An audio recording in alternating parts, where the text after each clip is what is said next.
Hello, un petit tour d'horizon de ce que tu vas trouver dans la collection Équilibrer le foie selon la médecine chinoise. L'idée de cette collection, c'est à la fois que tu puisses approfondir tes connaissances en physiologie énergétique du point de vue de la médecine chinoise. Donc tu vas retrouver un topo complet sur la physiologie du foie et sur les fonctions du foie selon la médecine chinoise. Grâce à ça, tu vas mieux comprendre en fait les différents tableaux de déséquilibre du foie et tu retrouveras ensuite des conseils spécifiques diététiques pour rééquilibrer le foie qui sont adaptés à ton autodiagnostic. Alors je te fais un tour d'horizon de ce que tu vas trouver dans cette collection. Tout d'abord, chaque organe en médecine chinoise, il a un mouvement énergétique et le mouvement énergétique du foie, c'est un mouvement de montée et de diffusion vers l'extérieur. C'est le mouvement qu'on associe au petit yang et qui est associé à l'énergie du printemps. C'est pour ça qu'on le relie à l'élément du bois. Je te rappelle que quand on dit élément bois, en fait, on fait référence au monde végétal et à la façon dont le monde végétal se déploie au printemps. Au printemps, l'énergie du bois, elle est très forte et donc en médecine chinoise, on considère que s'il y a des équilibres du foie, ce déséquilibre sera plus saillant au printemps. Pourquoi? Parce qu'il y a un flux d'énergie naturelle qui concerne le mouvement du printemps et donc ça va accentuer les déséquilibres potentiels si c'est ton cas. Du coup, il convient au printemps d'être vigilant sur le foie et même si toi tu ressens pas forcément le besoin de faire une diète particulière ou de modifier tes habitudes alimentaires, ce qu'il y a d'intéressant, c'est qu'en fait ce qui pousse au printemps, ce qui est disponible quand tu travailles avec des aliments locaux, dans des circuits courts, à des choses de cet ordre-là, c'est qu'en fait, on va naturellement avoir des choses qui vont dans le sens de prendre soin du foie. Je le rappelle, c'est vrai pour toutes les saisons. La nature est ainsi faite et le sujet de cette vidéo n'est pas de philosopher sur le pourquoi du comment ça fonctionne comme ça, mais globalement, quand tu manges ce qui pousse proche de chez toi et que tu manges de saison et que tu manges de façon diversifiée et équilibrée, tu sais qu'en fait, naturellement, sans forcément avoir des éléments de connaissance en médecine chinoise, tu es en train de rééquilibrer ton corps parce que la nature pourvoit aux éventuels déséquilibres. Donc, dans ce grand sujet d'équilibrer le foie, tu vas avoir la possibilité d'abord de faire un tour d'horizon de toutes les fonctions du foie. Donc, le foie, c'est le plus gros organe du corps et sa fonction principale est le stockage du sang. C'est vraiment un endroit où, en fait, quand toi, tu es au repos et que tu ne bouges pas, le sang naturellement il retourne au foie et il rentre dans les processus de détox. Et dès que tu as besoin du sang, dès que tu te mets en mouvement, eh ben, une partie de ce sang quitte le foie pour aller en fait de nourrir les muscles, les tendons afin que tu puisses bouger. C'est vraiment un jeu en fait de soufflet. On retrouve cette notion en fait de soufflet à différents endroits comme étant une ligne de fond des fonctions du foie.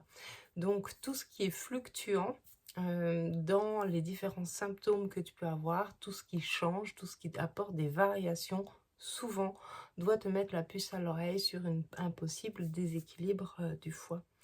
L'autre fonction essentielle du foie, c'est comme il diffuse le sang, il diffuse également le qi, et c'est lui qui veille à ce qu'on appelle la libre circulation du qi. Qu'est-ce que ça veut dire? Ça veut dire qu'on est sur un flux énergétique qui est constant, équilibré et sans à-coups.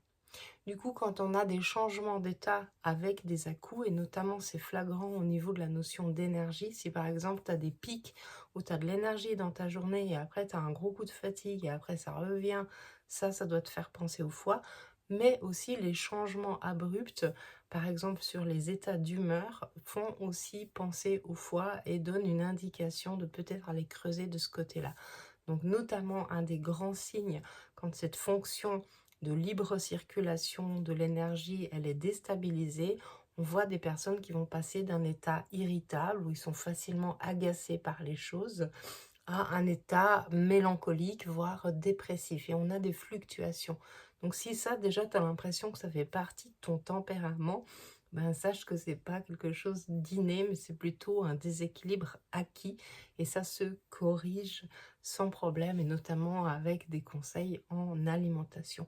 Ça, c'est vraiment les choses élémentaires pour penser au foie, c'est ces notions de fluctuation et de changement au niveau des humeurs. D'une part, parce que le sang a un lien très fort avec les états émotionnels, et comme le foie a cette fonction en fait de réguler et d'apporter un flux qui doit être adapté et sans à-coups, quand il y a des cassures dans le rythme, on pense naturellement à cet organe. Ça, ce sont les deux premières grandes fonctions du foie. Et comme le foie est en lien avec la libre circulation du qi et la libre circulation du sang, et je te rappelle, je mets toujours en parallèle, le sang et le qi sont interdépendants en médecine chinoise. On dit traditionnellement, le qi est maître du sang, ça veut dire que c'est lui qui donne la direction. Et on dit le sang est la mère du qi, ça veut dire que c'est le sang qui nourrit et qui permet la création d'énergie. Donc tu vois ce jeu d'interdépendance. Moi je te propose de voir cette interaction entre qi et sang comme la rivière avec son courant. L'eau de la rivière et le courant de la rivière sont interdépendants. Hein, si tu diminues la quantité d'eau, ben ça modifie le courant. Tu vois cette interaction-là. Bref, ça, c'est vraiment l'axe à garder en tête parce que c'est l'organe qui a le plus d'influence sur cette interaction qi et sang. Et donc, dès qu'il y a quelque chose qui bouge autour de ça, c'est vraiment un point à noter. C'est aussi un organe qui a un lien très fort au niveau menstruel, et notamment c'est l'énergie du foie qui déclenche via le méridien du foie, qui déclenche les menstruations. Donc tout ce qui touche au syndrome prémenstruel, au démarrage des règles qui sont hésitantes, aux tensions avant les règles, est souvent en lien presque systématiquement avec l'énergie du foie aussi. Donc quand il y a un trouble au niveau menstruel, il peut y avoir d'autres causes, mais on passe voir qu'est-ce qui se passe au niveau du foie s'il y a des symptômes, parce que ça va nous donner des bonnes indications pour corriger. Dans les autres points essentiels à retenir dans les fonctions du foie, comme c'est lui qui permet la circulation du sang à travers le corps, on considère qu'il y a des éléments du corps qui sont fortement dépendants du sang, et notamment tout ce qui est de l'ordre du système ostéotendineux qui permet le mouvement. Donc, quand il y a des troubles au niveau des membres et au niveau de la mobilité, notamment des sensations comme les engourdissements, les fourmillements sur le bout des doigts ou sur des séquences, des parties, souvent c'est ici, c'est ces deux doigts-là et de l'autre côté qui donnent l'impression en fait d'être engourdis ou d'avoir des fourmillements. Quand on a une tendance aux crampes, aux tendinites, des tremblements. J'en parle pas spécifiquement là dans les conseils parce qu'on est sur des sujets avancés, mais il y a tout ce qui est de l'ordre des mouvements incontrôlés qui vont avoir des tics ou le syndrome des jambes sans repos, jusqu'à des troubles très forts comme la maladie de Parkinson, sont en lien avec le sang du foie du point de vue de la médecine chinoise. Donc on va retrouver dans le fait d'avoir cette libre circulation du sang et un sang qualitatif, on va retrouver les symptômes comme les crampes, les tendinites, les engourdissements, les fourmillements. Et on dit, c'est toujours très poétique la médecine chinoise, on dit que les ongles sont la continuité des tendons. Et donc tout ce qui est ongles cassants peuvent donner des indications aussi sur la qualité du sang du foie.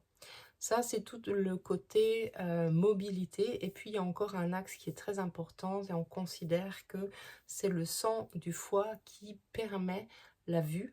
Et chaque organe des sens est relié à un organe physique. Et donc l'organe des sens qui est en lien avec le foie, c'est la vision. Donc il y a toutes les pathologies liées à la baisse de la vue sont en lien avec le sang du foie. Et notamment un des signes qui est avant-coureur, qui est peut-être le prémisse, c'est quand on a une hypersensibilité aux lumières vives. Souvent, ce que les gens remarquent quand il y a ce symptôme-là, ils se rendent compte qu'ils sont sensibles aux phares des voitures, surtout la nuit. Donc tu verras que dans les différents symptômes, il y a par exemple baisse de la vision nocturne. À la journée, tu as l'impression que tu vois très bien, et puis le soir, tout d'un coup, tu as facilement des flous. Ça, ce sont aussi des symptômes qui donnent des indications sur le sang du foie. Et puis, il y a encore deux éléments qui sont très importants au niveau des fonctions du foie. D'une part, le lien avec la colère par similitude de mouvement, hein. Le foie a cette énergie qui monte et qui se diffuse à l'ensemble des organes, hein. Il le soutient, comment on pourrait dire, le moteur en fait, il soutient les autres mouvements de tous les autres organes. C'est lui qui accompagne une bonne partie des autres organes qui ont chacun leur mouvement à eux. Et donc il y a ce mouvement de montée et de diffusion vers l'extérieur. Et dans les émotions, l'émotion qui a ce mouvement similaire, qui a un mouvement qui monte et qui se diffuse vers l'extérieur, c'est la colère. Donc tout ce qui découle de la colère, que ce soit l'agacement, la frustration, est en lien avec le foie. Alors, la colère est une énergie naturelle qui doit se positionner d'une certaine façon, et pour ça, je t'invite, si tu as envie d'approfondir, eh ben, tu vas jeter un œil dans la collection des émotions et tu peux lire le dossier sur la colère, le mouvement de la colère, et puis un approfondissement sur les pathologies et les déséquilibres de la colère, si vraiment tu veux aller plus loin sur le sujet. Mais globalement, ce que tu peux retenir, c'est que ne pas exprimer sa colère, avoir du déni sur sa colère, retourner sa colère contre soi, avoir une colère rentrée, toutes ces stratégies, c'est la stratégie que j'appelle la stratégie de la cocotte minute, hein. Tu mets un couvercle et puis on verra bien si ça pète un jour ou l'autre. Tout ça sont des comportements qui ont un impact sur le foie. Donc le foie, globalement, quand il se déséquilibre, les deux grandes causes de maladie du foie et de déséquilibre du foie sont alimentaires et émotionnelles. Ça, c'est vraiment 80% des pathologies qui se déclenchent suite à ça. Donc c'est des habitudes de vie. Hein, quand ça fait 10 ans que tu manges trop gras, 10 ans que tu manges trop sucré, 10 ans que tu prends sur toi et que tu serres les dents et que tu ne dis pas que tu es en colère. Bref, toutes ces choses-là entraînent vers des pathologies du foie. Ce ne sont pas les seules causes, mais ce sont les principales. Les autres causes qui sont notables, et notamment chez les femmes, mais pas que, c'est les pathologies qui ont à voir avec le sang, et notamment tout ce qui est perte de sang. Donc, par exemple, un accouchement est considéré comme une perte de sang naturelle, une fausse couche est considérée comme une perte de sang également, un allaitement long constitue aussi une perte de sang. Des règles abondantes de manière chronique constituent aussi une perte de sang et sont des facteurs de déséquilibre du foie. Hein, peut-être que tu peux, si tu es une femme et que tu es touchée par ça, je t'invite à relire le sujet que j'ai fait dans la collection Santé au féminin, autour du lien intime que les femmes ont avec le sang et comment il y a un axe privilégié sur l'hygiène de vie autour du sang. Et puis évidemment, on peut avoir aussi les climats qui peuvent déséquilibrer le foie, mais c'est extrêmement rare. Le climat qui déséquilibre le plus le foie, ça va être la chaleur, humidité. Donc sous nos latitudes, c'est pas hyper fréquent, mais par contre, sous les latitudes tropicales, oui, c'est un classique. Il y a également le vent qui est susceptible d'aggraver certains déséquilibres du foie, notamment le vide de sang. Je ne vais pas m'étendre là-dessus, mais il y a tout un chapitre psy qui est vraiment intéressant à creuser là-dessus. Voilà, donc je te fais un tour d'horizon global dans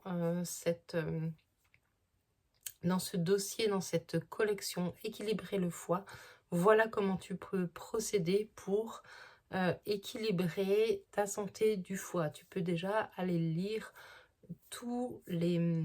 Pardon. Donc, premier sujet, si tu as vraiment envie d'aller en profondeur et de bien comprendre, je t'invite à lire le tout premier article qui s'appelle Le foie et ses fonctions en médecine chinoise.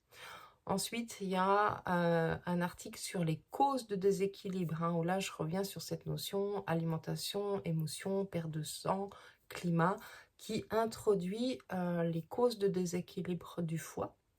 Je t'invite vraiment à le faire dans cet ordre-là pour que ça soit fluide au niveau pédagogique. Et puis après, il y a un petit test diagnostic. Alors d'une part, il y a tous les tableaux que je te présente qui sont listés avec les symptômes. Les différents symptômes. Alors, petite note spéciale là-dessus. Tous les déséquilibres du foie ne sont pas disponibles.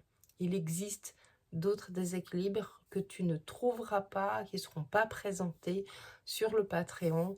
Pourquoi? D'une part parce que ce sont des niveaux d'aggravation, souvent de 3e niveau d'aggravation. Ça veut dire qu'il peut y avoir d'abord un vide de sang, et puis après il y a des aggravations sur le vide de sang, comme par exemple les stases de sang, comme par exemple le vent du foie, qui sont des cas graves et que je n'ai pas envie de mettre à disposition des tableaux complexes comme ça pour que les gens soient en autonomie là-dessus, parce que c'est extrêmement délicat. Si on se trompe, si on choisit une mauvaise direction thérapeutique, ça peut vraiment poser des problèmes et apporter des aggravations notables. Donc je ne prends pas cette responsabilité, et donc tous les cas que j'estime être difficiles à prendre en charge en autonomie, vraiment je souligne ça, je ne les mets pas à disposition sur le Patreon. D'autre part, une question qui revient souvent, c'est comment être sûr de mon diagnostic? Alors, dans cet article, je te rappelle, qui s'appelle « Diagnostiquer les déséquilibres du foie », tu as vraiment la liste des pathologies avec juste les symptômes. Elles ne sont pas présentées en détail, elles le seront après dans les différentes directions où tu peux aller approfondir. Quand tu as la liste des symptômes, certains sont mis en évidence, sont mis en gras. Tu n'as pas besoin de tout cocher. Si tu coches tout, ça donne une idée de l'étendue des dégâts, si on peut dire.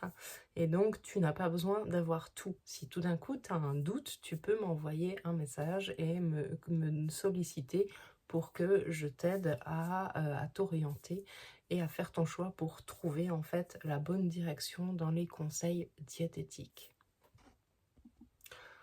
Pour diagnostiquer, je t'ai fait aussi un petit test en ligne qui te permet de te poser des questions. C'est assez rapide, ça prend moins de 5 minutes et ça te donne un score avec une vision d'ensemble des déséquilibres, avec à chaque fois un score qui va jusqu'à 10 points maximum, et ça va te donner en fait des grandes directions de déséquilibre. Ne t'étonne pas qu'il y ait des points qui sortent partout, c'est normal. En médecine chinoise, c'est extrêmement rare de ne pas avoir un déséquilibre qui est présent. Ce que je veux dire par là, c'est que la santé est une succession de déséquilibres. Par contre, ce qui va être intéressant, c'est de voir entre 0 et 10 à combien en fait tu sors. Si tu sors à 10 sur 10, tu es vraiment sûr d'être bien dans les clous du déséquilibre en question. Si tu sors à 2 sur 10, tu peux te dire que tu as un peu une tendance à faire ça. Il y a un peu une fragilité énergétique de ce côté-là. Ça veut dire que tu peux être vigilant. Tu peux même te faire une petite note sur les symptômes à observer. Comme ça, toi, tu peux mettre ça en place dans ta vie quotidienne et être attentif à ça. Mais ça ne veut pas dire qu'il faut forcément basculer sur un conseil spécifique. Ensuite, ce qui va se passer, c'est que comme certains diagnostics sont des aggravations de pathologie et de déséquilibre, il est fort probable que tu sortes avec plusieurs déséquilibres notables. Par exemple, La stagnation du qi du foie est un syndrome de déséquilibre de premier niveau. Mais ça peut s'aggraver et aller vers la stagnation du qi du foie avec transformation en chaleur. Et là, on va avoir un deuxième niveau. Du coup, quand tu vas faire le test, ben en fait, tu vas tomber, en fait, tu vas avoir un score d'un côté et de l'autre. Et puis, peux avoir aussi le feu du foie qui monte et qui s'embrase, qui est le troisième niveau de déséquilibre de cette pathologie. Ok? Et si par-dessus ça, par exemple, tu as l'habitude de manger très gras et qu'il y a un apport d'humidité dans ton corps, eh bien, tu peux aussi matcher avec le déséquilibre d'humidité-chaleur au niveau du foie. Et donc, ton test ne sera pas faux, ça te donnera une direction sur le fait que il faut rééquilibrer la circulation du qi du foie, il faut drainer la chaleur et il faut drainer l'humidité. Et donc, tu auras l'ensemble, tu pourras lire l'ensemble des conseils. Tu verras que de toute façon, à partir du moment où on a des pathologies qui s'empilent les unes sur les autres par aggravation, eh ben, celle qui est racine, si on peut dire, elle va forcément comporter des conseils thérapeutiques qui sont les mêmes que celles du deuxième niveau et du troisième niveau. Donc, à toi de faire une synthèse là-dessus. Si tu as des questions, évidemment, tu peux me solliciter, je serai ravie de t'aider. Donc voilà, je te mets encore un petit tour en visuel de l'ensemble de ce que tu peux consulter et je te souhaite une belle découverte à travers cette possibilité de mieux comprendre l'énergie du foie. Je te propose aussi, fais-moi savoir dans cette vidéo, il y a tout un aspect que je n'ai pas exploré, qui est tout l'aspect spirituello, on va dire spirituello-chamanique. C'est le foie a un lien très particulier avec les rêves, avec l'inconscient. Dis-moi dans les commentaires si c'est un sujet qui te branche.